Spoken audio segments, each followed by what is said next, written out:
রাধে রাধে বন্ধুরা, সকালে ঘুম থেকে উঠেই গোপাল সোনাকে নিয়ে আমি আর আমার বর ঢিলাইচণ্ডী কালী মায়ের মন্দিরের দিকে পুজো দিতে চললাম।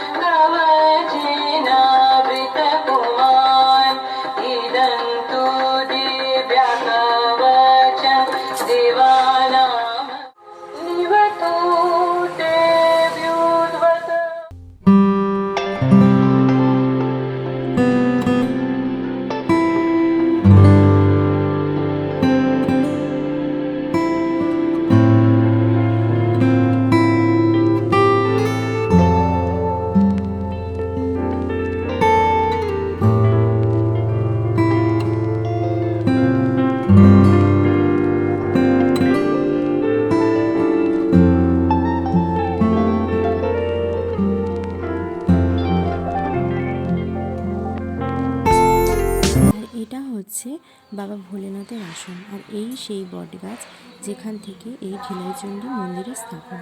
এই মন্দিরের ইতিহাস ইংরেজ শাসক আসার আগের জায়গা। তখন থেকেই এই বটবৃক্ষ আর তার নিচে মায়ের স্থান আর একটি পুরাতন শিবলিঙ্গ ছিল।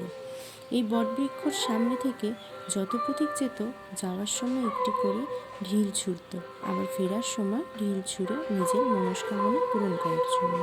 ঢিল ছুঁড়তে ছুঁড়তে ঢিলের পাহাড় হয়ে গিয়েছিল। সেই থেকে মন্দিরের নাম ঢিলাইচণ্ডী। আর যিনি মন্দিরে পুজো করছিলেন উনি হচ্ছেন এই মন্দিরের মায়ের গৃহী সাধক পরিতোষ চক্রবর্তী। এবারে আমরা বাড়ির দিকে রওনা দিচ্ছি, আর এই সামনে দেখতে পাচ্ছ এটাও হচ্ছে বাবা ভোলেনাথের মন্দির। এই হচ্ছে আমার বাড়ির সামনে ছানাপোনারা।